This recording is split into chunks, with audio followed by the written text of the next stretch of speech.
হরিদাস মাটির মানুষ, যার ধমনীতে রক্তের বদলে হয়তো ঘাম বয়। ভোর থেকে সন্ধ্যা পর্যন্ত সে এই মাঠের রুক্ষ মাটিতে সোনার স্বপ্ন বুনে চলে। কিন্তু ভাগ্যের এক নিষ্ঠুর পরিহাসে এই মাটি তাকে কেবল হাড় ভাঙা খাটুনিই উপহার দেয়, বিনিময়ে পেট ভরে খাওয়ার মতো ফসল দেয় না। অভাব তার ছায়ার মতো পিছু ছাড়ে না, যেন সে এক অভিশপ্ত বৃত্তে বন্দী।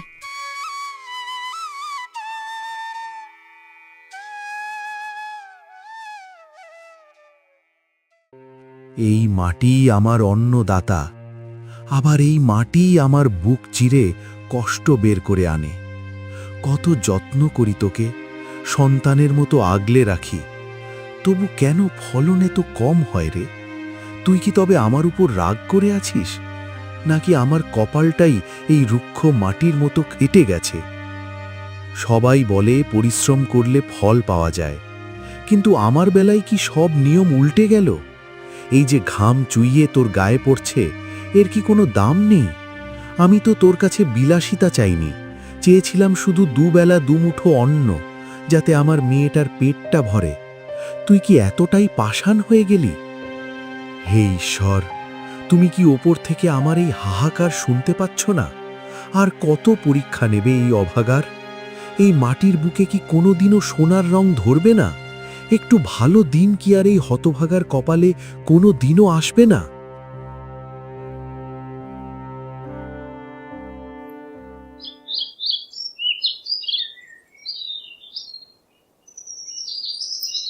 ফিরে এলে? আমি ভাবছিলাম আজ হয়তো মাঠ থেকে কোনো ভালো খবর নিয়ে আসবে, কিন্তু তোমার মুখ দেখেই তো সব বুঝতে পারছি। ওগো, হাঁড়িতে আজ এক দানা চালও অবশিষ্ট নেই। কাল রাতে যা একটু খুদ ছিল তাও শেষ হয়ে গেছে। দেখো, এই হাঁড়িটার মতো আমাদের জীবনটাও আজ ফাঁকা। আজ দুপুরে কি রান্না করব বলতে পারো? শুধু জল খেয়ে কতক্ষণ থাকা যায়? মানুষ না হয় সইবে, কিন্তু ওই কচি মেয়েটা, সে কি খিদের জ্বালা বোঝে? আমি মা হয়ে তার মুখের দিকে তাকাতে পারছি না। হরিদাস মাথা নিচু করে উঠোনের এক কোণে পাথরের মতো স্তব্ধ হয়ে দাঁড়িয়ে থাকে। তার কোনো উত্তর নেই। চুপ করে থেকো না। এই যে পাথর হয়ে দাঁড়িয়ে আছো, এই নীরবতা কি আমাদের পেটের আগুন নেভাবে? তোমার এই মৌনতা কি ভাতের অভাব মেটাবে? কিছু একটা তো বলো। পাড়া প্রতিবেশীর কাছে আর কত মুখ লুকাবো? দোকানদার আজ পরিষ্কার জানিয়ে দিয়েছে, পুরনো দেনা শোধ না করলে এক ছটাক নুনও দেবে না। আমার কাছে কোনো উত্তর নেই কমলা। আমি কি চেষ্টা করছি না? ভোর থেকে পিঠ পুড়িয়ে রোদে কাজ করছি, কিন্তু ভাগ্য যে আমার হাত পা বেঁধে রেখেছে। মহাজনের ঋণ পাহাড় সমান হয়েছে, জমিও ফসল দিচ্ছে না। আমি আজ বড় নিঃস্ব বোধ করছি, নিজেকে অপরাধী মনে হচ্ছে। আমি তোমাকে দোষ দিচ্ছি না, কিন্তু এইভাবে হাত গুটিয়ে বসে থাকলে তো আর আমাদের মরণ ছাড়া গতি নেই। আজ কত দিন হয়ে গেল মেয়েটার মুখে মাছের এক টুকরো ঝোল তুলে দিতে পারি না। পাশের বাড়ির সুমতির মা আমায় জিজ্ঞেস করছিল, আমরা কি আজ না খেয়ে আছি? আমি লজ্জায় মাথা নিচু করে চলে এসেছি। ঘরের অভাব যখন রাস্তায় বেরিয়ে পড়ে, তখন বেঁচে থাকাটা বড় যন্ত্রণার হয়ে দাঁড়ায়। তুমি কি ভাবছো আমার বুক ফেটে যাচ্ছে না? যখন পুঁই এসে খাবারের কথা বলে, আমার ইচ্ছে করে এই মাটি চিরে ভেতরে ঢুকে যাই। কিন্তু কি করব, কার কাছে হাত পাতব? সবাই তো নিজের আখের গোছাতে ব্যস্ত। আমাদের মতো ছোট চাষির খবর কে রাখে? কমলা, আজকের দিনটা কোনোভাবে জল খেয়ে কাটিয়ে দাও। আমি দেখি শহর থেকে কেউ কিছু কাজের খবর আনে কিনা।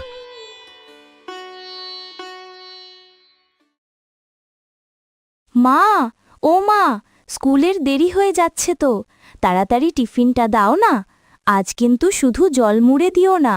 কাল স্কুলে সুমিতার মা ওকে বড়া দিয়েছিল, দেখতে কি সুন্দর। আজ আমার জন্য কি করেছো মা? আজ সকালে একটু দেরি হয়ে গেল রে মা, চুলায় আগুনটা ঠিকমতো ধরছিল না। তুই আজ বরং স্কুলে গিয়েই খেয়ে নিস মা। হেডমাস্টার মশাই তো তোদের প্রতিদিন ডাল খিচুড়ি খেতে দেন, আজ না হয় সেটাই পেট ভরে খেয়ে নিস। রোজ কি আর স্কুলের ওই খিচুড়ি ভালো লাগে মা? মাঝে মাঝে তোমার হাতের সাদা ভাত খেতে ইচ্ছে করে। আচ্ছা মা, আমাদের ঘরে কি চাল নেই? কাল রাতে যখন বাবা আসলো তোমরা খুব চুপি চুপি কথা বলছিলে। আমি তখন জেগেছিলাম মা। তোমরা কি খাবারের কথা বলছিলে? ওসব বড়দের কথা মা, তুই বুঝবি না। তুই পড়াশোনা করিস, বড় হ, দেখবি একদিন আমাদের ঘরে কত চাল হবে। আর দেরি করিস না, এখন যা। বাবা, তুমি আজ মাঠে যাবে না? ফেরার সময় আমাকে স্কুল থেকে নিয়ে আসবে? আজ পাশের গ্লাসের টুম্পা বলছিল বিকেলে খুব মেঘ করবে, বজ্রপাত হলে আমার খুব ভয় লাগে। বাবা, তুমি কি আসবে আমায় নিতে? চেষ্টা করব মা। যদি আকাশের অবস্থা খুব খারাপ না হয় তবে ঠিক সময় পৌঁছে যাব। তুই মন দিয়ে পড়াশোনা করিস, মাস্টারের কথা শুনবি। ঠিক আছে বাবা, আমি আজ ক্লাসে ফার্স্ট হয়ে দেখাবো। তখন কিন্তু আমাকে মেলা থেকে সেই লাল ফিতেটা কিনে দিতে হবে, যেটা তুমি কথা দিয়েছিলে। একটি শিশু হয়তো অভাবের কঠিন অঙ্ক বোঝে না। সে চেনে না মুদ্রাস্ফীতি কিংবা ফসলের মার খাওয়া। কিন্তু ঘরের থমথমে নীরবতা আর মা বাবার চোখের কোণে জমে থাকা জল সে ঠিকই অনুভব করতে পারে। তার নিষ্পাপ আবদারগুলো যখন দারিদ্র্যের দেয়ালে ধাক্কা খেয়ে ফিরে আসে, তখন নীরবতা আরও ভারী হয়ে ওঠে।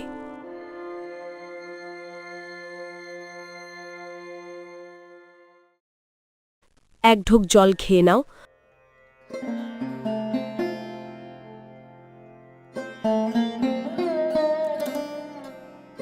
দুপুর তো গড়িয়ে গেল, শরীরটা এভাবে ছেড়ে দিলে চলবে কেমন করে? এই রোদে কাজ করার শক্তিও তো লাগে। শরীর তো চলছে কমলা, কিন্তু মনটা যে আর বসে নেই। এইভাবে আর কতদিন চলবে বলতে পারো? প্রতিদিন সূর্য ওঠে আর আমি নতুন করে একরাশ দুশ্চিন্তা নিয়ে দিন শুরু করি। দিন শেষে ফিরে আসি সেই শূন্য হাতে। আমি তোমাকে আগে কখনো এভাবে ভেঙে পড়তে দেখিনি। অভাব তো আমাদের নতুন নয়, কিন্তু এবারের চোট যেন বড্ড বেশি। আমি যখন কাল রাতে তোমার পকেটটা দেখছিলাম তখন বুঝলাম আমাদের শেষ সম্বলটুকুও বোধহয় ফুরিয়ে এসেছে। আমি তোমাকে অভিযোগ করছি না, আমি ভয় পাচ্ছি। এই ভয়টা অভাবের নয়, এই ভয়টা অনিশ্চয়তার। আমি জানি কমলা, আমি জানি তুমি অভিযোগ করছো না, কিন্তু তোমার এই চুপ করে থাকা চোখের জল আমাকে চাবুকের মতো মারে। আমি তো হাল ছাড়িনি। তুমি কি দেখো না আমি কিভাবে মাটির সাথে লড়াই করি? কিন্তু প্রকৃতি যখন মুখ ফিরিয়ে নেয় তখন মানুষের লড়াইটা বড় হাস্যকর শোনায়। পাড়ার লোকজন আড়ালে হাসাহাসি করে, বলে হরিদাসের জমিতে এখন কেবল পাথর ফলায়। কে কি বলল তাতে আমাদের কি আসে যায়? কিন্তু ঘরে যখন চাল থাকে না, যখন পরনের শাড়িটা আরও একটু ছিঁড়ে যায়, তখন নিজেকে খুব অসহায় মনে হয়। আমি ভয় পাচ্ছি, আমরা কি ভিখারি হয়ে যাব? আমাদের মান সম্মান কি তবে এই ধুলোতেই মিশে যাবে? না, তা হতে দেব না। কিন্তু আমার ভয় আরও বেশি আমাদের মেয়ে পুইকে নিয়ে। সে বড় হচ্ছে, তার পড়াশোনা, তার বিয়ে, এইসব ভাবলে রাতে আমার ঘুম আসে না। মেয়েটা আজ লাল ফিতের কথা বলছিল, আর আমি পকেটে হাত দিয়ে দেখলাম সেখানে শুধু কয়েকটা ফুটো। পরিবারকে যদি এক চিলতে সুখ দিতে না পারি, তবে এই হাড় ভাঙা খাটুনি আর পুরুষ মানুষ হবার সার্থকতা কোথায়? হারিও না। তুমি ভেঙে পড়লে আমি কার উপর ভরসা করব? অভাব হয়তো আমাদের শরীরটা পুড়িয়ে দিচ্ছে, কিন্তু আমাদের মনটাকে তো পোড়াতে দেব না। তুমি কি ভুলে গেছো আগেরবার যখন বন্যা হয়েছিল আমরা শুধু মুড়ি খেয়েও তো মাস কাটিয়েছিলাম? এবারও কি কোনো পথ মিলবে না? পথ হয়তো আছে, কিন্তু সেই পথটা কোথায় আমি জানি না। মাঝে মাঝে মনে হয় সবকিছু ছেড়ে দিয়ে কোথাও হারিয়ে যাই, কিন্তু তোমাদের মায়া আমায় আষ্টপিষ্টে বেঁধে রেখেছে। এই লড়াইটা সহজ নয় কমলা, এই লড়াইটা টিকে থাকার।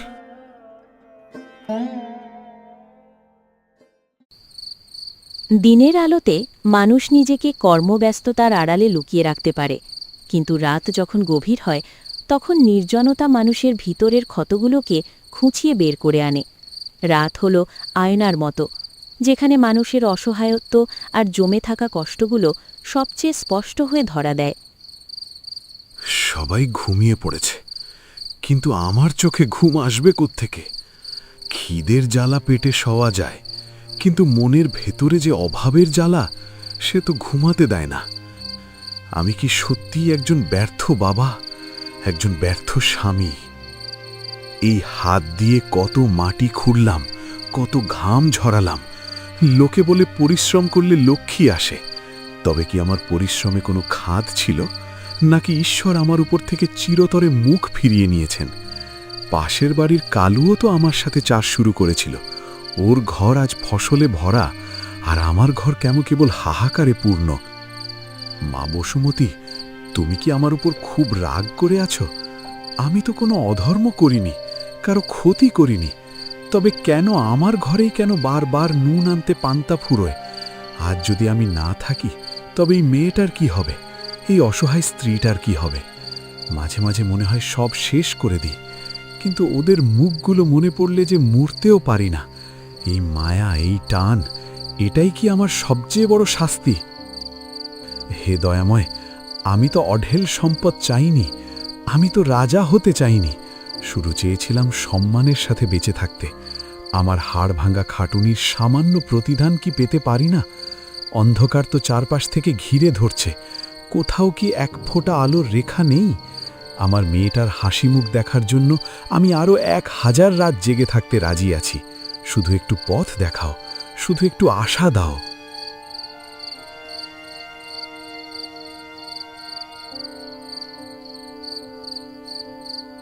আরে পুই, তুই এখনো জেগে আছিস মা? কত রাত হয়েছে জানিস? যা মা, ভেতরে গিয়ে মার পাশে শুয়ে পড়, শরীর খারাপ করবে তো। আমার ঘুম আসছিল না বাবা। ঘরের জানলা দিয়ে দেখছিলাম তুমি একা বসে আছো।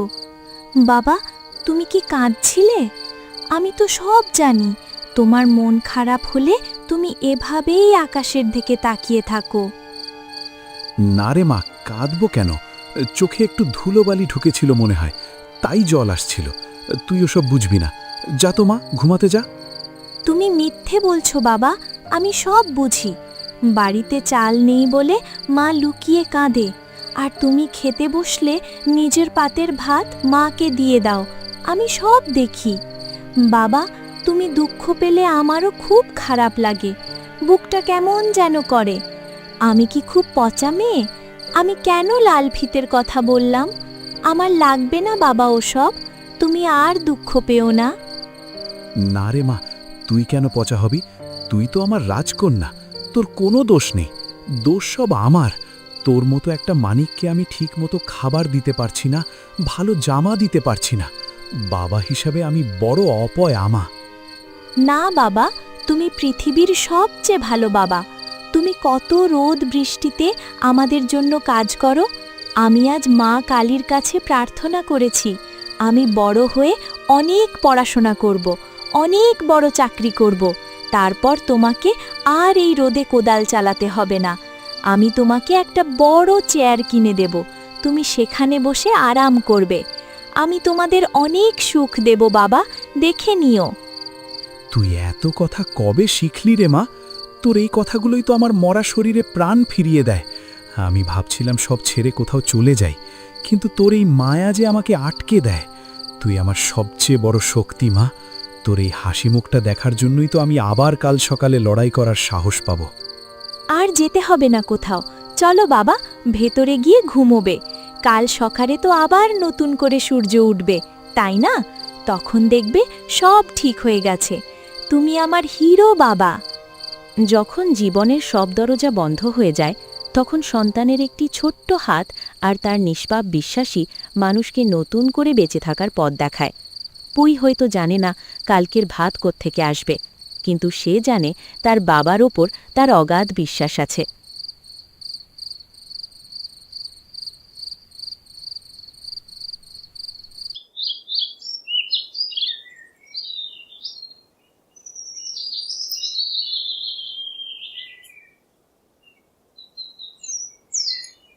হরিদাস, বাড়িতে আছো নাকি?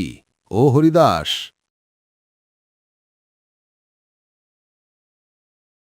আরে প্রধানমশাই, আপনি আমার এই অধমের কুটিরে? আসুন আসুন, বসুন।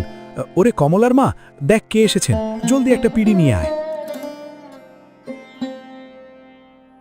বসুন কাকু, আপনাকে তো আমরা ডাকি না ঠিকই, কিন্তু বিপদে আপদে তো আপনার কথাই মনে পড়ে। আপনি এসেছেন আমাদের ভাগ্যে। পিড়ি লাগবে না মা, আমি বেশিক্ষণ থাকব না। হরিদাস, আজ সকালে যখন বাজারের ওদিকে যাচ্ছিলাম, কয়েকজন চাষির মুখে তোমার কথা শুনলাম তোমার জমিতে নাকি এবার একদমই ফলন হয়নি, আর মহাজনের দেনার দায়ে তুমি নাকি সব ছেড়ে দেওয়ার কথা ভাবছ। লোকে ঠিকই শুনেছে প্রধান মশাই, মিথ্যে বলে কি হবে। জমিটা কেমন যেন পাথর হয়ে গেছে, আর ঋণের বোঝা এত বেড়ে গেছে যে রাতে ঘুম আসে না। ভাবছিলাম এই হাড় ভাঙা খাটুনি আর কার জন্য? সংসারটা তো আর চলছে না। সংসারটা একদম ভেঙে পড়ছে কাকু। মেয়েটার মুখের দিকে তাকাতে পারি না। ঘরে এক মুঠো চাল বাড়ন্ত। কাল সারা রাত লোকটা উঠোনে বসে কেঁদেছে। আপনি তো গ্রামের মুরব্বি, আমাদের কি কোনো গতি হবে না? এভাবেই কি আমরা ভিটে মাটি হারাবো? শোনো মা কমলা, জোয়ার ভাটা নিয়েই তো মানুষের জীবন, সব দিন সমান যায় না। আর হরিদাস, তোমাকে একটা কথা বলি, দারিদ্র্য কোনো লজ্জার বিষয় নয়। মানুষ গরিব হতে পারে, কিন্তু সেই কারণে সে ছোট হয়ে যায় না। আসল লজ্জা হলো হাল ছেড়ে দেওয়া।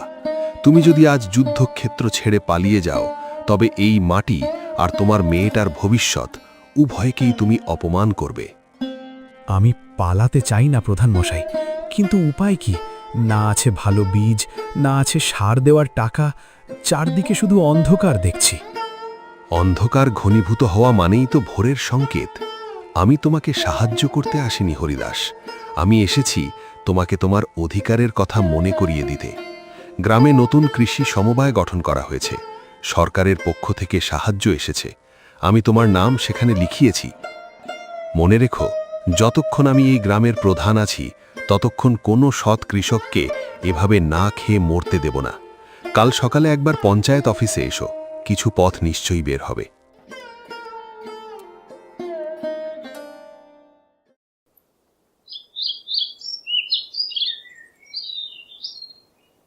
আশা মানে কেবল কোনো অলৌকিক জাদুর অপেক্ষা করা নয়। আশা মানে হল শত কষ্টের মাঝেও বুক বেঁধে আবার মাটি কামড়ে পড়ে থাকা। হরিদাসের সেই মৃতপ্রায় জমিতে আজ প্রাণের জোয়ার এসেছে। আজ তার কোদালের প্রতিটি কোপ যেন মাটির বুক চিরে আনন্দের গান গাইছে। হরিদাস, একটু এদিকে চেয়ে দেখো, কি চমৎকার দেখাচ্ছে চারাগুলোকে। মাত্র কয়েকটা দিনেই জমিটা কেমন আয়নার মতো ঝকঝক করছে। আমার তো বিশ্বাসই হচ্ছে না যে এই সেই রুক্ষ জমি যেখানে একসময় ফাটল ধরেছিল। দেখছো নতুন সবুজ চারাগুলো কেমন মাথা চারা দিয়ে হাসছে। ঠিক বলেছ কমলা, মনে হচ্ছে শুধু মাঠ নয়, আমাদের মরা জীবনেও আমার প্রাণ ফিরছে। প্রধান মশাইয়ের দেওয়া ওই বীজগুলো সত্যি জাদুর মতো কাজ করেছে। তবে সবচেয়ে বড় জাদু হলো আমাদের সবার একজোট হওয়া। তুমি যদি খালের কাজে গিয়ে আমাকে সাহস না দিতে, তবে আজ এই দিনটা দেখার সৌভাগ্য হতো না। মা বসুমতী শেষ পর্যন্ত আমাদের মুখ তুলে চেয়েছেন। বাবা, দেখো দেখো, এই চারা গাছটা আমার সমান লম্বা হয়ে গেছে। আমি প্রতিদিন একে জল দেব, যাতে এটা আরও বড় হয়। আচ্ছা বাবা, এই চারাগুলো যখন বড় হবে, তখন কি এগুলোতে ভাতের মতো দানা হবে? আমরা কি তখন পেট ভরে খেতে পারবো? হ্যাঁ রে মা, এতে শুধু চাল হবে না, এতে আমাদের স্বপ্নগুলোও ফলবে।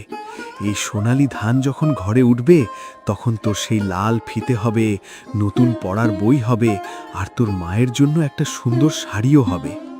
এই মাঠটা এখন আমাদের শুধু জমি নয় মা, এটা আমাদের ভবিষ্যৎ। দেখো হরিদাস, আগে যখন মাঠে আসতাম মনে হতো কত বড় বোঝা বইছি, আর আজ দেখো রোদে গা পুড়ে যাচ্ছে, তবু ক্লান্তি লাগছে না।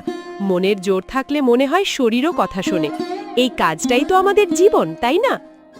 একদম ঠিক।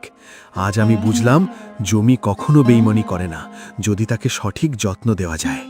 এই যে পুইয়ের হাত দিয়ে জল পড়ছে মাটিতে, এই যে তোমার শ্রম, এসবের মূল্য ঈশ্বর ঠিকই বুঝিয়ে দিচ্ছেন। আমাদের দিন এখন ফিরছে কমলা। অভাবের কালো মেঘটা কেটে গিয়ে এবার আলোর জোয়ার আসবে। ও মা, দেখো, একটা প্রজাপতি চারা গাছের ওপর বসেছে। বাবা বলেছে এই প্রজাপতিগুলো নাকি শুভ খবর নিয়ে আসে। আমাদের বাড়িতে এবার অনেক সুখ আসবে, তাই না মা? অন্ধকার যত ঘনই হোক না কেন, ভোরের সূর্য তাকে পরাজিত করবেই। হরিদাস প্রমাণ করেছে যে অভাব মানুষকে সাময়িকভাবে ভাঙতে পারে, কিন্তু একচিলতে আশা আর কঠিন সংকল্প থাকলে মানুষ আবার শূন্য থেকে শিখরে পৌঁছতে পারে। একচিলতে আশা মানুষকে নতুন করে বেঁচে থাকার পথ দেখায়।